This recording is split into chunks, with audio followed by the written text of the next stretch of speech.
بسم اللہ الرحمن الرحیم۔ السلام علیکم عزیز طلبہ، آج ہم 10th کلاس اردو کا لیکچر نمبر 11 کریں گے۔ اپنی بکس اپنے سامنے رکھیں۔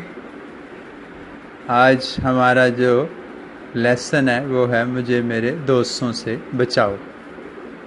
عزیز طلبہ، یہ جو لیسن ہے صنف ادب کے اعتبار سے دیکھیں تو یہ ایک افسانہ ہے۔ اس لیسن میں ہمارے معاشرے میں جو کچھ غلط رویے چل رہے ہیں ان کے حوالے سے بات چیت ہوگی۔ دوستی کے مثبت اور منفی یعنی پازیٹیو اور نیگیٹو جو اسپیکٹس ہیں، جو پہلو ہیں، اس حوالے سے بات ہوگی۔ وقت کس طرح ہم بچا سکتے ہیں، اپنا وقت بہت قیمتی ہے، اس حوالے سے بات ہوگی۔ عزیز طلبہ، یہ ساری باتیں جو ہیں سجاد حیدر یلدرم جو ہیں وہ اس لیسن کے مصنف ہیں۔ تو آئیے لیسن شروع کرتے ہیں۔ لیسن کے شروع میں مصنف دوستوں کے حوالے سے بات کر رہے ہیں۔ مصنف کہتے ہیں کہ اور کوئی طلب ابنائے زمانہ سے نہیں۔ طلب کا مطلب ہوتا ہے چاہت، چاہنا۔ ابنائے یعنی یہ بن بیٹے کو کہتے ہیں۔ ابنائے زمانہ یعنی وقت کے بیٹے، یعنی لوگوں سے مجھے اور کوئی میں نہیں چاہتا۔ مجھ پہ احسان جو نہ کرتے تو یہ احسان ہوتا کہ میں ان لوگوں کا بہت مشکور ہوں گا، بہت احسان مند ہوں گا ان لوگوں کا اگر یہ مجھ پہ کوئی احسان نہ کریں۔ لیسن کے شروع میں مصنف کہتے ہیں کہ ایک دن میں دلی کے چاندنی چوک میں سے گزر رہا تھا کہ میری نظر ایک فقیر پر پڑی جو بڑے مؤثر کا مطلب ہوتا ہے بڑا اثر کرنے والا طریقے سے اپنی حالت زار سے مراد ہے بری حالت جو ہے لوگوں سے بیان کرتا جا رہا تھا۔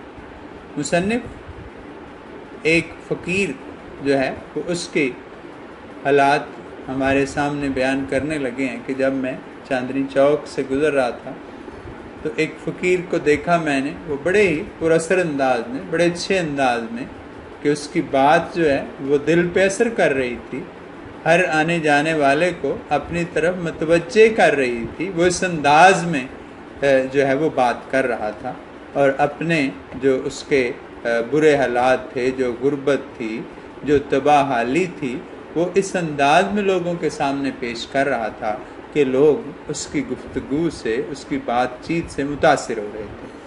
مصنف کہتے ہیں کہ 2-3 منٹ کے وقفے کے بعد یہ درد سے بری اسپیچ۔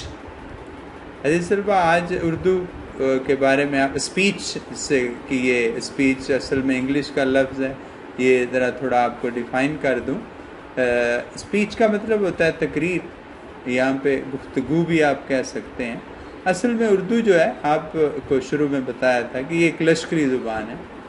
اس نے اپنے اندر بہت سی دوسری زبانوں کو سمویا ہوا ہے، یہاں تک کہ پنجابی، پوربی، ہندی، سندھی، پشتو، فارسی، ان ساری زبانوں کے جو الفاظ ہیں وہ مل کر اس کو اردو زبان، اور آج کے جو جدید ہمارے مصنفین ہیں انہوں نے انگلش کے الفاظ کو بھی اس میں سمو دیا، اور یہ جو معاملہ ہے یہ انگریز کے برصغیر میں آنے کے بعد جو سلسلہ بنا اس وقت سے یہ شروع ہوا۔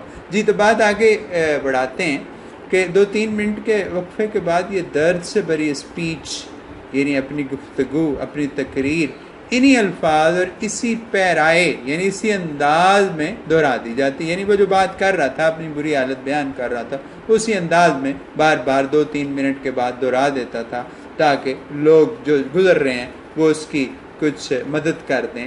تو اس انداز مؤثر انداز میں بات کر رہا تھا. یہ طرز یہ طریقہ کچھ مجھے ایسا خاص یعنی اچھا معلوم ہوا کہ میں اس شخص کو دیکھنے اور اس کے الفاظ سننے کے لیے ٹھہر گیا. یعنی اس کا انداز ایسا مؤثر تھا، ایسا متوجہ کرنے والا تھا کہ میں ٹھہر گیا کہ بھئی بات تو اس کی سننے والی ہے. اس فقیر کا قد لمبا، جسم موٹا تازہ تھا اور چہرہ ایک حد تک خوبصورت ہوتا.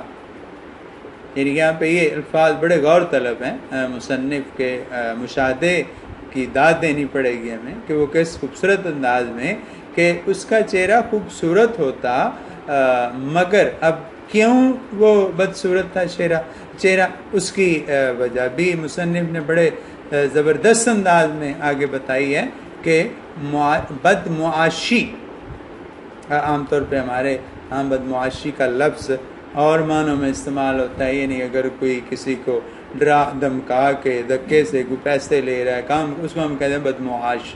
لیکن معاش ہوتا ہے روزی کمانے کا سلسلہ جو ہے.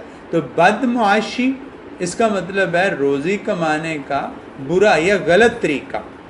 اور بے حیائی، یعنی بے حیائی سے مراد یعنی اس کا وہ جو انداز تھا، یعنی حالانکہ وہ ٹھیک ٹھاک ہے تو وہ بڑی بے شرمی سے اپنی جو اللہ نے صحت دی ہے، قد دی، اس کو چیزوں کو اگنور کر کے، تو اس لیے مصنف نے اسے بے حیا کے جو ایک لقب سے ہے نواز دیا ہے. نے صورت مسخ کر دی تھی.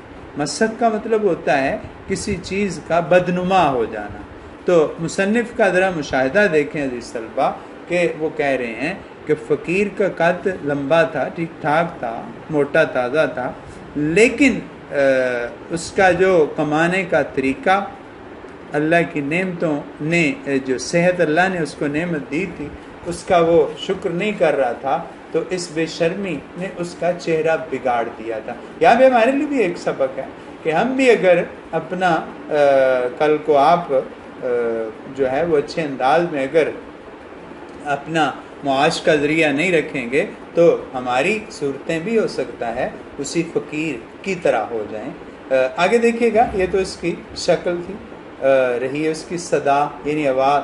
تو میں ایسا کسی و قلب نہیں ہوں کہ یعنی کسی و قلب ہوتا ہے کہ دل کا چھوٹا ہونا، یا ایسا شخص جو کسی کی صحیح انداز میں خوبیاں بیان نہ کرے، اس میں خیانت کرے. تو مصنف کہتے ہیں میں ایسا نہیں ہوں، تو کہ بڑے مختصر انداز میں ہی یہ بات کروں. وہ اس قابل ہے کہ لفظ بے لفظ اس کی باتوں کو لکھا جائے. چنانچہ وہ اسپیچ یا صدا یعنی آواز یا وہ تقریر جو کچھ کہیے یہ تھی. فقیر کہتا ہے جی اے بھائی مسلمانوں، خدا کے لیے مجھ بد نصیب کا حال سنو. یہ اس فقیر کے الفاظ ہیں جو مصنف اپنے زبان میں لکھ رہے ہیں.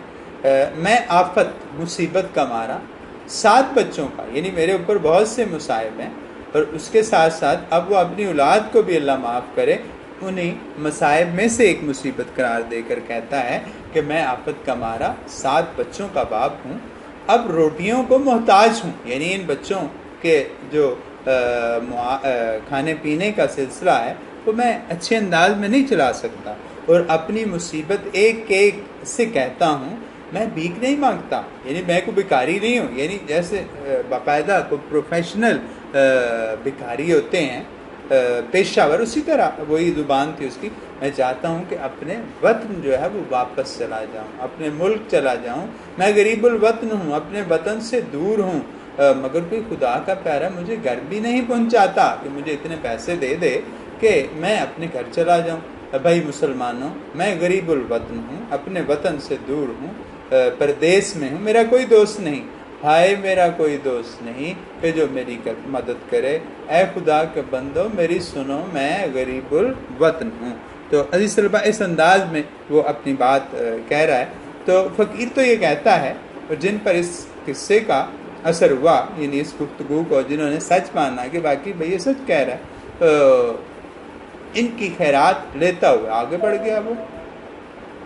لیکن میرے دل میں میں چند خیالات پیدا ہوئے اور میں نے اپنی حالت کا مقابلہ اس سے کیا، اور مجھے خود تعجب یعنی حیرانگی ہوئی۔ مصنف کہتے ہیں کہ اکثر امور امر کی جمع ہے، اور اس کے معنی ہوتے ہیں کام، چیزیں۔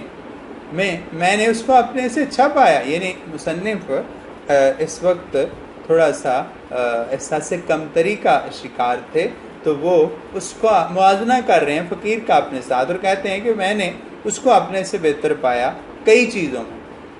یہ صحیح ہے کہ میں کام کرتا ہوں اور وہ مختوری سے دن گزارتا ہے، یعنی میں کام کرتا ہوں، رزق حلال کمانے کی کوشش کرتا ہوں، لیکن وہ شخص جو ہے وہ مختوری کر رہا ہے، لوگوں کی جیبوں سے چاہتا ہے کہ میرا سلسلہ چلے، تو میں تو اپنا کام کرتا ہوں۔ یہاں پہ میں اس سے اپنے آپ کو بہتر محسوس کر رہا تھا۔ نیز یہ کہ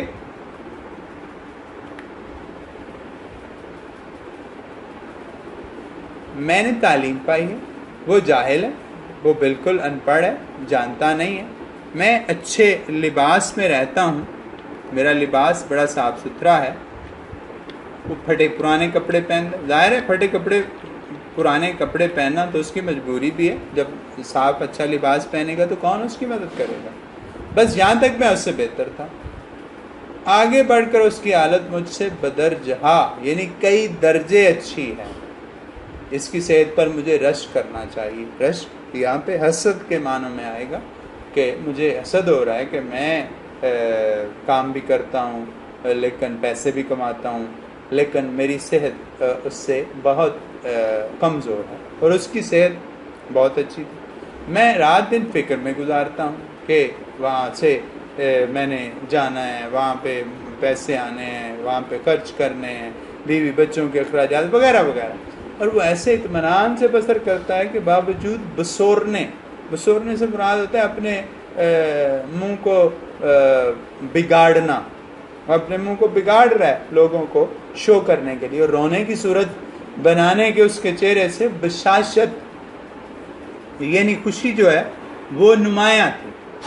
نظر آتا تھا کہ بھئی یہ اس کو اندرونی طور پہ کوئی غم نہیں ہے، یہ سب کچھ بظاہر ایکٹنگ کر رہا ہے، ڈرامہ کر رہا ہے۔ بڑی دیر تک غور کرتا رہا کہ اس کی یہ قابل رشک حالت کس وجہ سے ہے، کہ بھئی کیوں یہ اتنا خوش ہے، اس کی یہ جس پہ میں حسد کر رہا ہوں اس کی صحت پہ، وہ ایسا کیوں ہے؟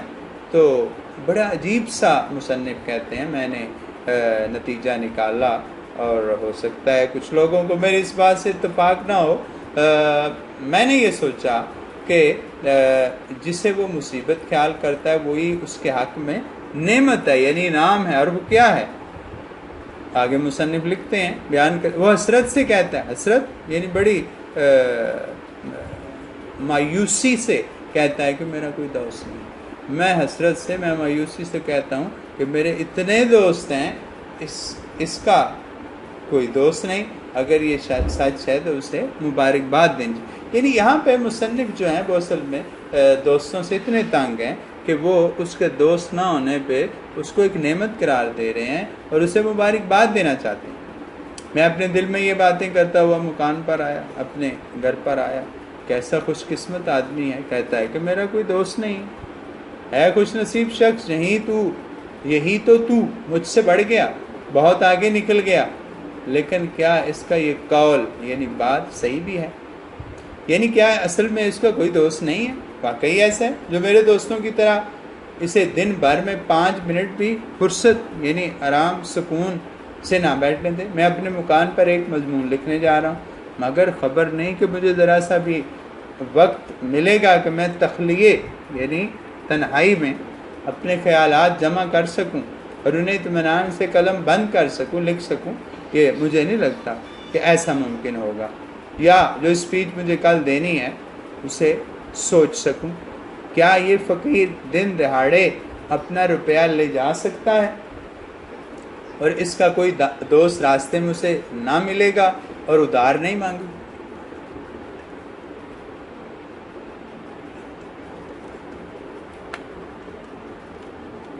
ہاں روک رہا تھا بس چاچو بول بھی لے جو مرضی کرنے میں ویڈیو میں کاٹ دوں گا. حضور روکنا ہے نا، اب روک اس سے آگے کرنا ہے، ختم نہیں ہوا. 10 minutes with the free balloon. اچھا جی حضور جو ریکارڈنگ ہو گئی ہے یہ ہاں جی اس کو ہم چیک کر سکتے ہیں؟ جی جی. ذرا چیک کرواؤں، ذرا خوش ہو گئی.